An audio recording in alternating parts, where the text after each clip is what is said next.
Anna Thompson essuya le comptoir du bar de la Dolce Vita, pour la 4e fois un restaurant italien chic au cœur de Chicago. Ses mains bougeaient mécaniquement, tandis que ses yeux fatigués glissaient sur les tables de marbre luisantes et les lustres scintillants. L'odeur du basilic frais et de l'ail rôti emplissait l'air mêlé au tintement des verres à vin et aux rires étouffés des clients. C'était vendredi soir, l'heure de pointe, et le restaurant était plein à craquer. Des couples aisés, des hommes d'affaires en costume sur mesure, et des femmes en robe de créateur remplissaient la salle. Pour la plupart d'entre eux, dîner ici était aussi banal qu'une promenade dans un parc. Pour Anna, 27 ans, seule dans une ville sans pitié, chaque soirée était une lutte pour la survie. Ses chaussures usées et un peu trop étroites lui faisaient mal à chaque pas. 10 heures de service, et la nuit n'était pas encore terminée. Ses épaules étaient raides, ses jambes lourdes, mais elle ne pouvait pas ralentir. Un salaire manqué serait une catastrophe, le loyer de son petit appartement à Pilsen, les factures pour les soins de son père dans une maison de retraite dans l'Ohio. Elle n'avait pas de famille à Chicago, pas d'économie, juste une volonté implacable de continuer. Anna, la table 9, a besoin de vin, lança Victor, le chef d'équipe, en claquant des doigts, comme si elle était un chien dressé. « J'y vais », répondit-elle, forçant un sourire, avant de se précipiter vers le bar. En prenant une bouteille de Chianti, son regard se posa sur les grandes fenêtres donnant sur la rue. Dehors, dans le vent glacial qui balayait les rues de Chicago, se tenait une silhouette. Une femme maigre, comme une ombre, dans un manteau déchiré, qui avait peut-être été vert autrefois. Ses cheveux gris collaient à sa tête trempée, son visage était émacié, ses yeux vides. Elle se pressait contre la vitre, regardant à l'intérieur du restaurant comme s'il s'agissait d'un autre monde. Anna s'arrêta. Le regard de la femme la frappa comme un coup. Elle connaissait cette expression, la faim, le désespoir, l'invisibilité. Elle l'avait vue elle-même des années plus tôt, quand elle vivait dans une voiture avec son père, après la mort de sa mère. À 16 ans, une femme dans un dîner leur avait offert un sandwich. Un petit geste mais suffisant pour rappeler à Anna qu'elle existait. « Anna, bouge-toi » aboya Victor. Elle se ressaisit, apporta le vin à la table 9, mais ses pensées restaient fixées sur la femme dehors. Le vent hurlait, les températures descendaient sous zéro. La femme tremblait visiblement ses mains, agrippant son manteau comme s'il pouvait repousser le froid. Anna remplit des carafes d'eau, débarrassait des assiettes, souriait mécaniquement, mais ses yeux revenaient sans cesse à la fenêtre. La femme était toujours là maintenant, appuyée contre le mur comme sur le point de s'effondrer. En retournant à la station de service, Anna prit une décision. C'était insensé risqué, mais elle ne pouvait pas faire autrement. Elle attrapa un menu et se dirigea vers la porte. Victor était occupé discutant avec un client régulier qui payait toujours avec de gros billets. Parfait. Elle avait peut-être 5 minutes. L'air froid lui coupa le visage lorsqu'elle ouvrit la porte. « Madame », dit-elle doucement. La femme sursauta, reculant d'un pas. De près, elle semblait plus âgée, peut-être 50 ans, mais les années dans la rue avaient laissé des traces. Sa peau était comme du parchemin. Ses yeux troubles, mais pleins de douleur. « Je suis désolée, » murmura la femme. « Je ne voulais pas... » « Je regarde juste. Voulez-vous entrer ?» Pour vous réchauffer, Anna tint la porte ouverte. La femme la fixa comme si elle parlait une langue étrangère. « Je ne peux pas payer. Ne vous inquiétez pas. Venez s'il vous plaît, vous allez attraper la mort dehors. » La femme hésita, puis franchit lentement le seuil. Anna la conduisit à une petite table dans un coin loin des regards curieux des autres clients. Quelques têtes se tournèrent. Une femme en robe de soie fronça les sourcils. Un homme murmura quelque chose, et sa compagne gloussa. Anna sentit son visage s'échauffer, mais elle continua. « Asseyez-vous, » dit-elle doucement. « Je reviens tout de suite. » Dans la cuisine, Anna agit rapidement. Un bol de soupe à la tomate, 2 petits pains, un verre d'eau, commanda-t-elle. C'était le plat le moins cher du menu, mais chaud et nourrissant. Elle le paya avec ses pourboires de l'argent qu'elle avait mis de côté pour la facture d'électricité. Peu importe. La facture pouvait attendre. Lorsqu'elle apporta la nourriture, les yeux de la femme se remplirent de larmes. « Je ne peux pas... » commença-t-elle. « Vous pouvez et vous le ferez, » dit Anna fermement. « Mangez. » La femme prit la cuillère avec des mains tremblantes. À la première bouchée, quelque chose en elle sembla se briser. Elle pleura doucement en mangeant des larmes en coulant sur ses joues. Anna resta à proximité vigilante, prête à repousser tout client qui pourrait se plaindre. Puis elle entendit des pas, rapides, furieux. Thompson rugit Victor à travers le restaurant. Les conversations s'arrêtèrent. Les clients se tournèrent. L'estomac d'Anna se noua. Victor fonça sur elle, le visage rouge de colère. Il vit la femme, puis Anna, puis de nouveau la femme, comme si elle était de la saleté sous sa chaussure.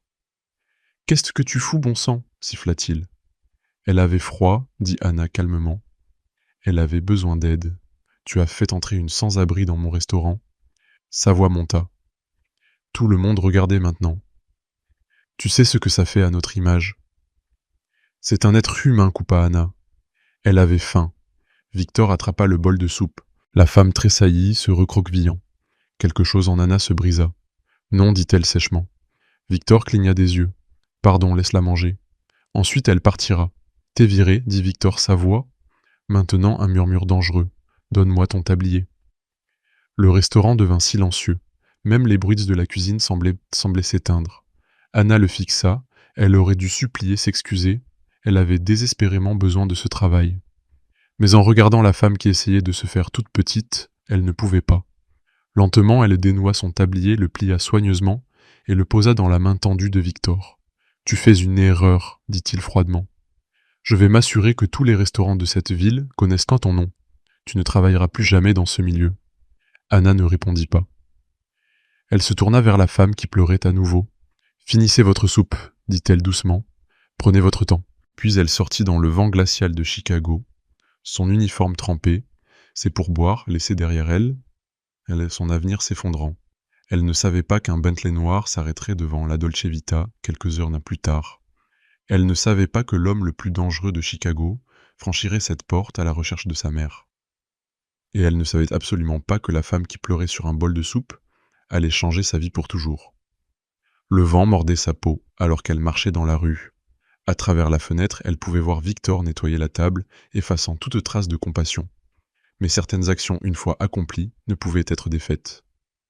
Certains actes de bonté mettaient en mouvement des roues que personne ne pouvait arrêter. Marco Rossi ne paniquait jamais. À 35 ans, il contrôlait une grande partie des affaires légales et toutes les affaires illégales de l'underworld de Chicago. Son nom était un murmure dans les ruelles sombres, une ombre qui faisait changer les gens de trottoir. Mais ce soir-là, alors qu'il roulait dans les rues balayées par le vent, sa mâchoire était si serrée qu'elle lui faisait mal. Sa mère, Elena Rossi, avait encore disparu. Depuis 8 mois, après une dispute qui le hantait toujours, elle s'était volatilisée. Il avait tout essayé, contact, potes devint menace. Rien. La culpabilité le rongeait une compagne constante. « Patron, on a quelque chose, dit Carlo, son homme de confiance, depuis le siège passager, le téléphone à l'oreille. Joey dit qu'une femme correspondant à sa description a été vue près de la Dolce Vita. Il y a quelques heures. » Marco serra le volant plus fort. « On y va, ordonna-t-il. » 2 autres voitures les suivaient remplies de ces hommes. Exagérés pour la plupart des situations, mais pas quand il s'agissait d'Elena. Elle l'avait élevée seule après la mort de son père dans une guerre de gang.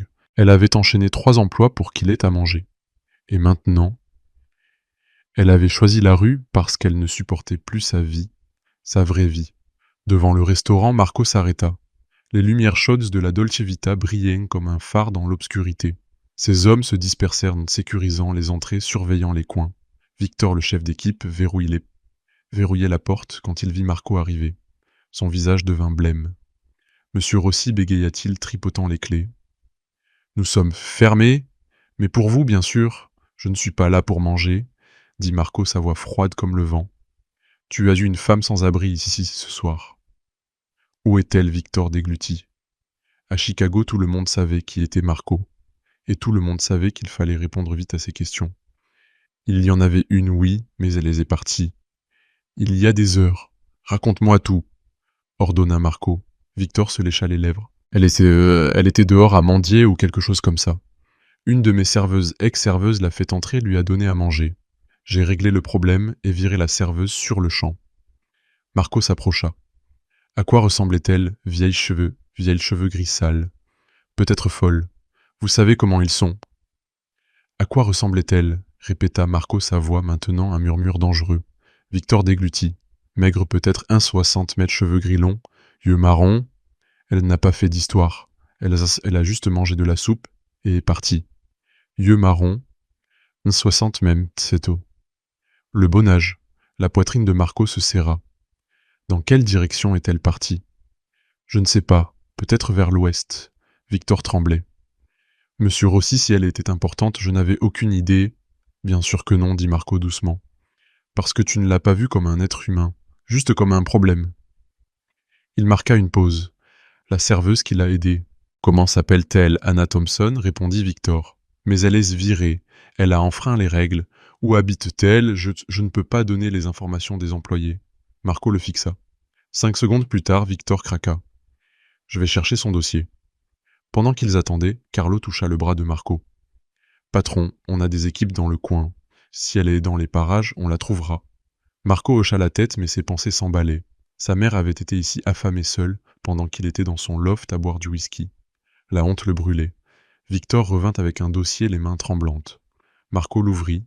Une photo d'Anna Thompson le fixa, jeunes cheveux bruns, yeux fatigués, mais gentils. Raconte-moi exactement ce qui s'est passé, dit Marco. Victor décrivit la scène, comment Anna avait fait entrer la femme payer son repas, avec ses propres pourboires, refusé de la jeter dehors, même quand Victor l'avait ordonné. Elle était têtue, ajouta Victor, comme si c'était un défaut. Elle n'a pas écouté la raison. Quelque chose remua en Marco. Cette étrangère, cette serveuse qui peinait à joindre les deux bouts, avait montré plus de bonté à sa mère que lui en 8 mois.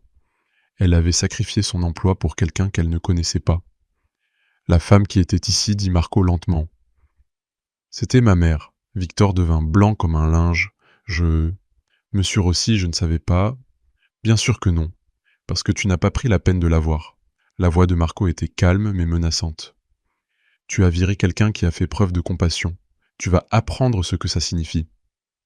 Il se tourna pour partir puis s'arrêta. Victor, si j'apprends que tu contactes Anna Thompson, ou que tu lui causes des ennuis, on aura une conversation plus longue. Compris, Victor hocha la tête paniqué. Dehors, le vent s'était calmé. Marco se tenait sur le trottoir, l'adresse d'Anna en main. Elle vivait à Pilsen dans un appartement avec 3 verrous et des fenêtres grillagées. Carlo trouve ma mère, ordonna-t-il. Tous les hommes, tous les contacts, peu importe ce que ça coûte. Et la serveuse Marco regarda à nouveau la photo d'Anna. Elle n'avait aucune idée de ce qu'elle avait déclenché. Son petit geste de bonté l'avait liée à la famille la plus dangereuse de Chicago. La serveuse, dit-il doucement, fait maintenant partie de la famille. Anna Thompson était assise sur son canapé, usée dans son petit appartement à Pilsen, son ordinateur portable sur les genoux, les yeux brûlants de fatigue. L'écran était rempli d'emails, de refus de restaurants de café, même de snacks qu'elle avait contactés ces 3 derniers jours. Pas qualifié poste déjà pourvu, après réexamen de vos références. Les mots se brouillaient devant ses yeux. Ses mains tremblaient non seulement de fatigue, mais de peur. Le loyer était dû dans 2 jours, et son compte en banque affichait un misérable 412 $. Les soins de son père dans l'Ohio engloutissaient 2000 $ par mois, et le prochain paiement était dans 4 jours. Elle n'avait pas d'économie, pas de famille pour l'aider. Chicago était un monstre affamé, et Anna était sur le point d'être dévorée. Elle s'adossa fixant le plafond taché d'humidité. L'image de la femme sans abri, Elena ne quittait pas son esprit. Ses yeux pleins de douleur et pourtant empreints de dignité alors qu'elle mangeait la soupe. Anna avait fait ce qui était juste non, mais pourquoi avait-elle l'impression que le monde la punissait pour cela? Son téléphone sonna, et pendant un instant l'espoir jaillit peut-être une offre d'emploi. Mais c'était la gestion de son immeuble. Mademoiselle Thompson, juste un rappel le loyer est dû demain. En cas de retard, d'une pénalité de 100 $ s'appliquera. Et compte tenu de votre récente perte d'emploi, nous devons discuter de votre bail. La voix de la femme était froide comme le vent de Chicago. Je paierai, dit Anna, même si elle ne savait pas comment. Assurez-vous de le faire, répondit la femme. Nous avons une liste d'attente pour cet appartement. L'appel se termina et Anna eut l'impression que la pièce rétrécissait. Elle ouvrit un autre email de refus cette fois d'un petit dîner à Wicker Park où elle avait eu une bonne conversation avec le patron. Après réflexion, nous avons choisi d'autres candidats. Anna referma l'ordinateur. Elle voulait crier, pleurer, casser quelque chose. Au lieu de cela, elle resta assise engourdie. Victor l'avait mise sur une liste noire. Elle l'avait compris hier quand un manager lui avait dit franchement « Votre ancien employeur a donné une mauvaise évaluation. Non fiable perturbatrice. » C'était un mensonge, mais peu importait. La Dolce Vita faisait partie du Prestige Dining Group, une entreprise avec 38 restaurants, à Chicago et dans les environs. Victor s'était assuré que chacun d'eux connaisse son nom, personne ne l'embaucherait. Son téléphone vibra à nouveau. Un appelant inconnu.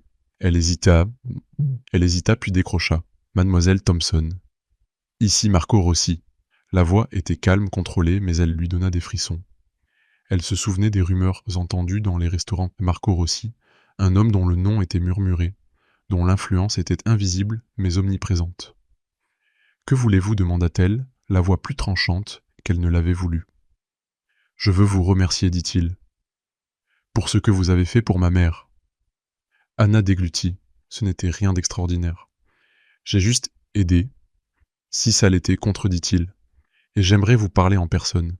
Je serai chez vous dans 1 heure. Non, dit Anna rapidement. Pas ici. Elle imaginait les regards curieux de ses voisins, les rumeurs qui se répandraient dans l'immeuble, si un homme comme Marco Rossi arrivait dans un Bentley noir. Alors donnez-moi un endroit, dit-il sans hésiter. Quelque part de public. Après un moment de réflexion, elle nomma un café à Logan Square, neutre, animé sûr. Dans 1 heure, confirma Marco avant de raccrocher.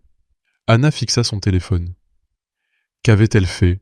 Elle n'avait aucune idée de ce dans quoi elle s'engageait, mais quelque chose lui disait qu'ignorer n'était pas une option. Le café était bondé, le bourdonnement des conversations et le sifflement de la machine à expresso remplissaient l'air. Anna était assise à une petite table dans un coin, ses mains serrées autour d'une tasse de café qu'elle ne buvait pas. Quand Marco entra, elle le reconnut immédiatement. Grands cheveux noirs, un manteau sur mesure plus cher que toute sa garde-robe. Il se déplaçait avec une assurance qui semblait déplacer la pièce. 2 hommes le suivaient, se postant près de la porte discret, mais vigilant. Mademoiselle Thompson la salua-t-il s'asseyant en face d'elle. Son regard était perçant mais pas menaçant. « Merci d'être venu. Vous avez dit que c'était à propos de votre mère, commença Anna. Va-t-elle bien? Elle est en sécurité, dit Marco. Grâce à vous. Il se pencha légèrement. Vous ne lui avez pas seulement donné à manger, vous l'avez traité comme un être humain. Savez-vous à quel point c'est rare? Anna haussa les épaules. J'ai juste fait ce qui était juste. Marco esquissa un sourire qui n'atteignit pas ses yeux. La plupart des gens passent leur chemin. Vous êtes arrêté. Ça a des conséquences. Que voulez-vous dire? Demanda Anna, une sensation de malaise dans l'estomac. Vous avez attiré mon attention, dit-il. Et cela attire l'attention d'autres personnes. Des gens qui ne sont pas aussi reconnaissants que moi. Avant qu'elle ne puisse poser des questions, il sortit une carte de sa poche simple, juste un numéro de téléphone en lettres gaufrées. Je sais que Victor vous a mise sur une liste noire. Je peux arranger ça. Les portes qui sont fermées peuvent être rouvertes. Anna sentit son cœur battre plus vite. Pourquoi feriez-vous ça?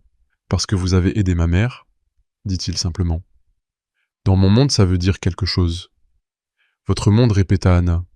Je ne veux rien avoir à faire avec ça. Je comprends, dit Marco. Mais parfois le monde vous choisit. Il fit glisser la carte sur la table. Si vous avez besoin d'aide, appelez. Sans obligation. Juste une offre. Anna prit la carte bien qu'elle ne sache pas pourquoi. Elle voulait protester, dire qu'elle se débrouillait seule, mais les refus, le loyer imminent, les factures pour son père, tout cela étouffa ses mots. Marco se leva.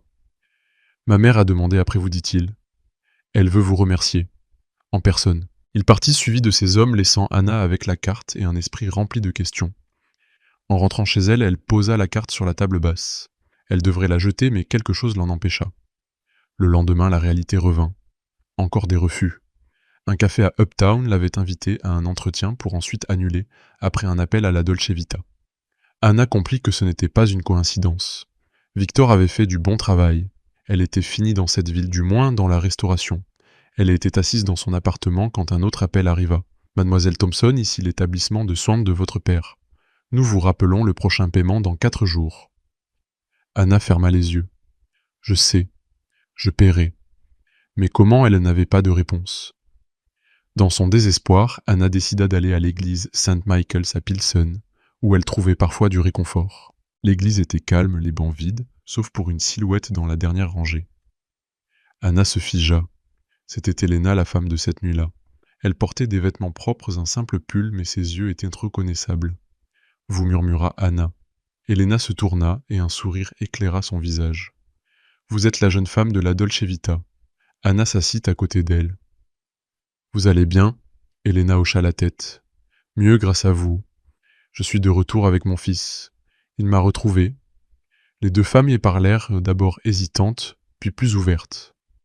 Helena raconta sa dispute avec son fils, comment elle avait choisi la rue, parce qu'elle ne supportait plus sa vie.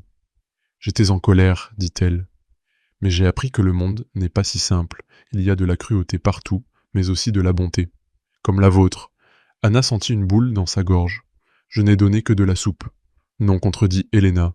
Vous m'avez montré que j'existais encore, que je n'étais pas invisible. Elle prit la main d'Anna. Je sais que vous avez perdu votre travail. Je suis désolé. Anna secoua la tête. C'était mon choix. En quittant l'église, Anna se sentait à la fois plus légère et plus lourde. Les mots d'Helena résonnaient en elle. Elle avait fait quelque chose de bien, mais le prix était élevé. En rentrant chez elle, elle remarqua un homme qui la suivait. Pas de manière évidente, mais constante. Il portait un manteau, une casquette de baseball enfoncée sur le visage. Son cœur s'accéléra. Elle pressa le pas, mais l'homme suivait. Arrivé à la station de métro, il avait disparu, mais le sentiment de menace persistait. Ce soir-là, chez elle, son téléphone sonna à nouveau. Un appelant inconnu. Mademoiselle Thompson, je m'appelle Antonio Moretti, dit une voix suave. Je représente certains intérêts commerciaux à Chicago, j'aimerais vous faire une offre. Anna frissonna.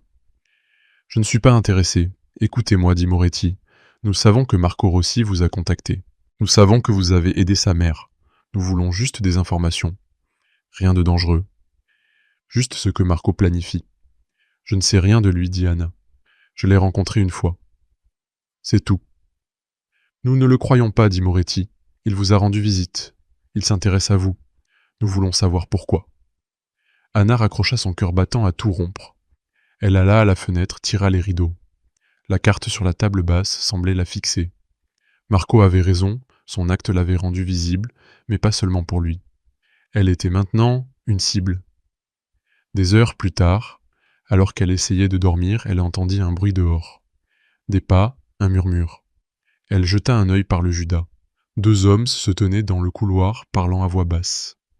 L'un tenait un téléphone, l'autre un sac qui semblait suspect par son poids. Anna verrouilla le loquet, sa respiration courte. Elle attrapa la carte de Marco, ses doigts tremblants. Devait-elle appeler? Pouvait-elle lui faire confiance? Avant qu'elle ne puisse décider, son téléphone sonna à nouveau. Mademoiselle Thompson, ici, Carlo. Je travaille pour Monsieur Rossi. La voix était calme mais urgente. Vous avez eu de la visite ce soir. Les hommes de Moretti. Que voulaient-ils? Anna sentit son estomac se nouer. Comment que le savez-vous? Nous veillons sur vous, dit Carlo. Depuis que Monsieur Rossi vous a parlé, vous êtes importante pour lui. Dites-moi ce que Moretti voulait. Anna lui raconta la voix tremblante. Il voulait des informations sur Marco. Je n'ai rien dit. Bien dit Carlo. Mais vous devez comprendre, mademoiselle Thompson, les Moretti n'abandonnent pas. Ils pensent que vous êtes un moyen de pression contre Monsieur Rossi. Il veut vous rencontrer demain. Il expliquera tout. Je ne veux pas de rendez-vous. Didi. Anna, je veux juste qu'on me laisse tranquille. Ce n'est plus une option, dit Carlo doucement, mais fermement. Vous êtes impliqué. Rencontrer Monsieur Rossi est la chose la plus sûre que vous puissiez faire maintenant. Anna raccrocha ses mains, tremblait tellement qu'elle laissa tomber le téléphone. Elle avait aidé Helena parce que c'était juste un moment de bonté. Et maintenant, elle était plongée dans un monde qu'elle ne comprenait pas, entourée d'hommes qui l'observaient, qui la voulaient, qui la voyaient comme un pion. Elle pensa à son père qui attendait en Ohio qu'elle paye ses factures. Elle pensa à Helena, qui lui avait dit qu'elle était visible. Et elle pensa à Marco Rossi, un homme qui voulait l'aider mais dont l'aide avait un prix qu'elle ne connaissait pas encore. Anna s'allongea sur le canapé, les yeux grands ouverts, la carte dans sa main. Demain, elle devrait prendre une décision. Mais ce soir, elle ne pouvait qu'attendre, tandis que les ombres de la ville l'encerclaient. Anna Thompson se tenait devant le miroir de son petit appartement à Pilsen, les mains tremblantes alors qu'elle lissait sa blouse grise, toute simple choisie pour ce jour. Rien d'extravagant, rien de coûteux, juste assez professionnel pour inspirer la confiance. Aujourd'hui était le grand jour, l'ouverture de Table de l'Espoir, la première cuisine communautaire qu'elle dirigeait à East Garfield Park, un quartier où la pauvreté et la faim étaient aussi omniprésentes que le vent qui balayait les rues de Chicago. Son estomac était noué, le café qu'elle avait essayé de boire était froid sur la table. Jenny, sa colocataire, se tenait dans l'embrasure de la porte. « On dirait que tu vas parler devant 1 million de personnes, dit-elle avec un sourire. « J'ai l'impression de marcher dans la fosse au lion, répondit Anna. Jenny rit. Tu vas y arriver, tu as traversé pire. Anna hocha la tête, mais ses pensées s'emballaient. Il y a 3 semaines, elle était encore serveuse, essuyant des tables et se traînant à travers de longues journées. Puis elle avait aidé Elena, la mère de Marco, et elle avait été entraînée dans un monde qu'elle ne comprenait pas, un monde de danger, de jeux de pouvoir et d'hommes comme Marco Rossi dont l'ombre obscurcissait tout. Elle avait fixé sa carte pendant des jours incertaines de devoir accepter son offre. Puis Elena était venue chez elle dans son appartement, et ses mots avaient changé quelque chose en Anna. « Vous m'avez donné de l'espoir », avait dit Elena. « Maintenant, donnez-le aux autres. » Ces mots s'avaient porter Anna, même si la peur l'accompagnait. Les 2 dernières semaines avaient été un tourbillon. Marco avait tenu sa promesse, une équipe d'avocats, de comptables et d'experts immobiliers s'était occupée de la logistique, mais Anna avait gardé le contrôle. Elle avait choisi East Garfield Park pour la première cuisine car le besoin y était le plus grand. Elle avait conçu le menu, pas de plats de charité fade, mais de vrais repas, du rôti, des légumes frais, du pain maison. « Ce sont des gens, pas des mendiants », avait-elle dit à l'architecte. « Je veux que ça ressemble à un foyer. » Elle avait choisi le personnel elle-même, des cuisinières et des aides, qui comprenaient ce que signifiait lutter. Une candidate, une jeune femme nommée Rosa, avait dit doucement « J'ai été sans abri. » Est-ce un problème? Anna l'avait regardé. « Ça fait de vous la personne idéale. » Rosa était maintenant son bras droit. Mais les défis n'avaient pas manqué. Les Moretti, les rivaux de Marco, n'avaient pas abandonné. À 2 reprises, Anna avait remarqué des hommes la suivre, une fois sur le chemin du métro, une autre devant la cuisine, alors qu'elle parlait avec des fournisseurs. Elle avait appelé le numéro de Marco à contre-cœur, et ces hommes étaient arrivés en quelques minutes. « Vous êtes en sécurité », avait dit Carlo, mais ces mots ne la rassuraient pas. La sécurité dans le monde de Marco signifiait surveillance, signifiait qu'elle n'était jamais seule. Et puis il y avait la communauté elle-même. Certains voisins à East Garfield Park avaient réagi avec méfiance. De la charité. « On n'a pas besoin d'aumône », avait dit un homme âgé.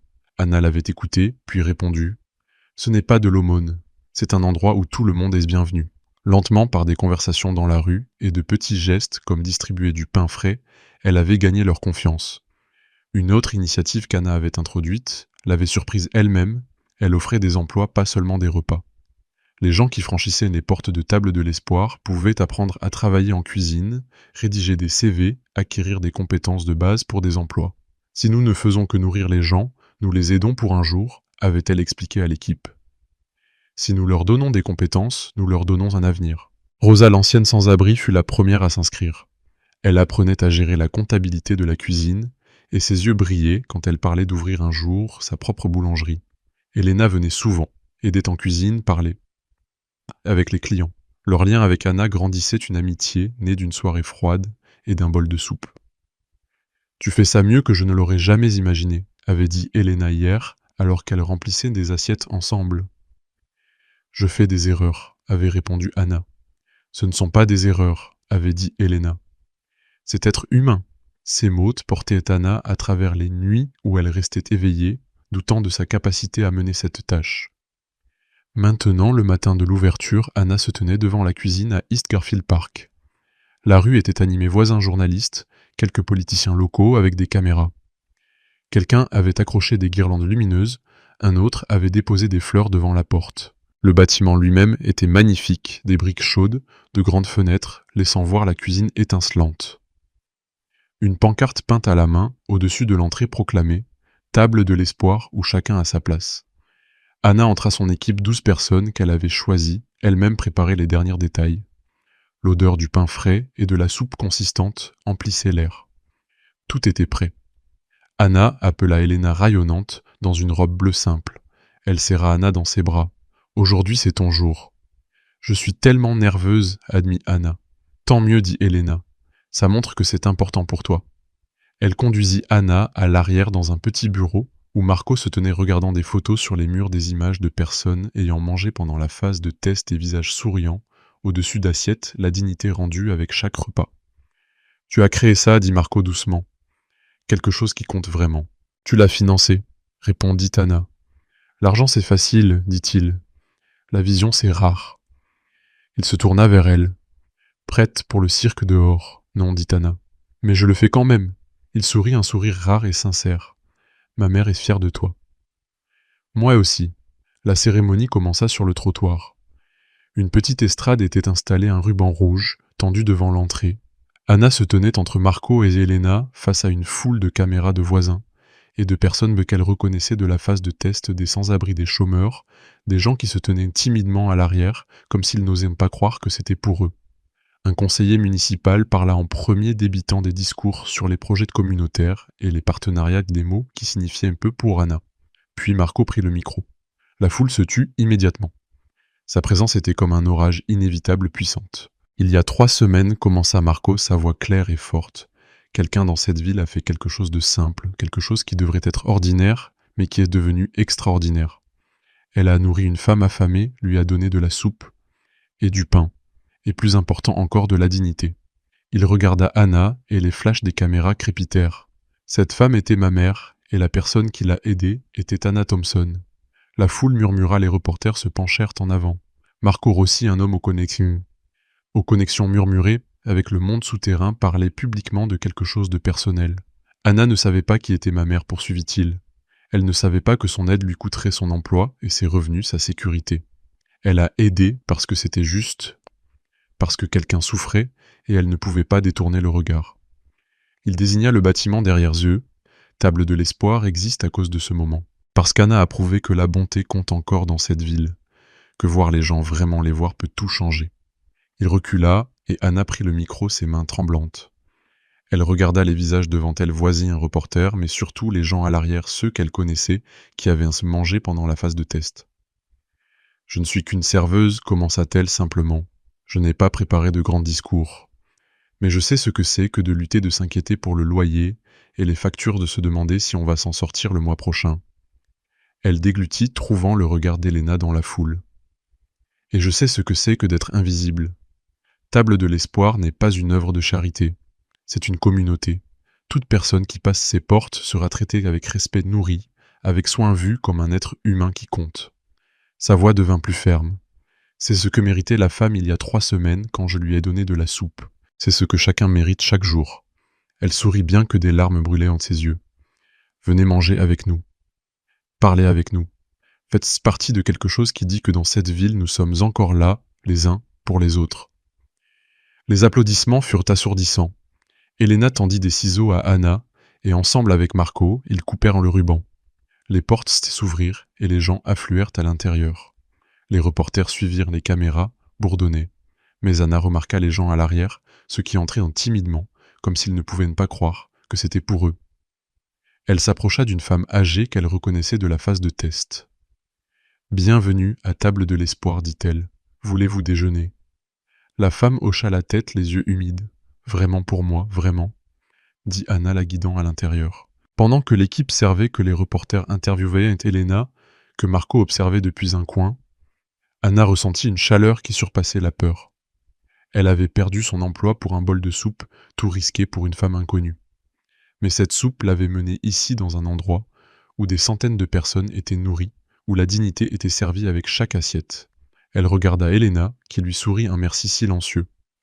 Anna secoua la tête intérieurement. « Non, merci à toi, pensa-t-elle. Merci d'avoir été là cette nuit froide, de m'avoir menée ici. » Plus tard, alors que la foule se dispersait, Anna se tenait dans la cuisine, aidant à nettoyer. Rosa s'approcha, un sourire sur le visage. « J'ai rencontré un homme aujourd'hui, dit-elle. Il était cuisinier avant, il a tout perdu. Maintenant, il veut apprendre avec nous, recommencer. » Anna hocha la tête. « Donne-lui une place. » C'était le cœur de table de l'espoir, pas seulement de la nourriture, mais de l'espoir, un chemin vers l'avenir. Elle pensa à son père qui, dans l'Ohio, ne savait peut-être plus qui elle était, mais qu'elle soutenait toujours. Elle pensa à son propre passé, à la femme inconnue dans un dîner qui lui avait donné un sandwich quand elle avait 16 ans. Un petit geste qui lui avait montré que la bonté était possible. Maintenant, elle transmettait cette bonté, multipliée par 1000. La leçon qu'Anna avait apprise était claire. La bonté n'est pas un luxe, mais une nécessité. Un petit acte, un bol de soupe, un sandwich, un sourire, pouvaient créer des vagues qui changeaient des vies entières. C'était risqué, oui. Cela lui avait coûté son emploi, l'avait mise en danger, l'avait entraînée dans un monde qu'elle craignait. Mais cela l'avait aussi menée ici, dans un endroit où les invisibles étaient vus, où chacun passant les portes sentait qu'il comptait. Le monde punissait souvent la bonté, mais il la récompensait aussi de manières sondées qu'on ne pouvait prévoir. Anna l'avait appris en aidant Helena, en acceptant l'offre de Marco en persévérant malgré la peur. Et la plus grande leçon de toutes, que nous avons tous le pouvoir de changer quelque chose non par de grands gestes, mais par les petits moments courageux où nous nous arrêtons, regardons et agissons. Table de l'espoir en était la preuve. Une ville pouvait être meilleure si les gens s'aidaient les uns les autres sans rien attendre en retour. Un bol de soupe pouvait tout changer, et ce n'était que le début.